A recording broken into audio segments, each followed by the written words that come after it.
High! তো গত রবিবার আমার মামাবাড়িতে একটা দুয়ার অনুষ্ঠান ছিল, তো সেখানে চলে গিয়েছিলাম। আর তার আগে একটা পার্সেল নেওয়ার ছিল, নিয়ে নিয়েছিলাম। তারপরে সেখানে গিয়ে আমি ব্রেকফাস্ট করেছিলাম। তো ব্রেকফাস্ট করে নেওয়ার পর আমার মাসির মেয়েটা অনেকক্ষণ পরে এসেছিল, তো কী একটা বলছিলাম ওকে, তো ও শুনছিল। তারপরে এখানে মাসি পাঁপড় ভাজছিল। আর ব্রেকফাস্টে তো কী ছিল দেখে নিলাম, লুচি ছিল, পুদি আর ছোলার ডাল। আর এরা এখানে ফ্রিজের মধ্যে কী খুঁজছে কে জানে। তারপরে ছোটো মাসির বাড়িতে চলে আসলাম, সেখানে মামি ফ্রায়েড রাইস বানাচ্ছিল, কারণ দুপুরবেলা মেনুতে ছিল ফ্রায়েড রাইস, খাসির মাংস আর স্যালাড, দই আর মিষ্টি।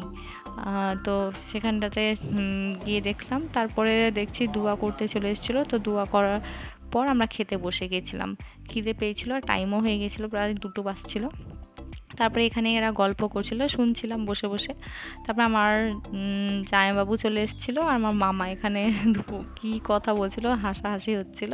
তারপরে এরা আইসক্রিম খাচ্ছিল, আমি একটু ভিডিও করে নিয়েছিলাম। তারপরে ভিডিও করার পর আমরা বিকালে এক জায়গায় গিয়েছিলাম, তো কোথায় গিয়েছিলাম সেটা দেখার জন্য সেকেন্ড পার্টটা দেখতে হবে। Thank you for watching.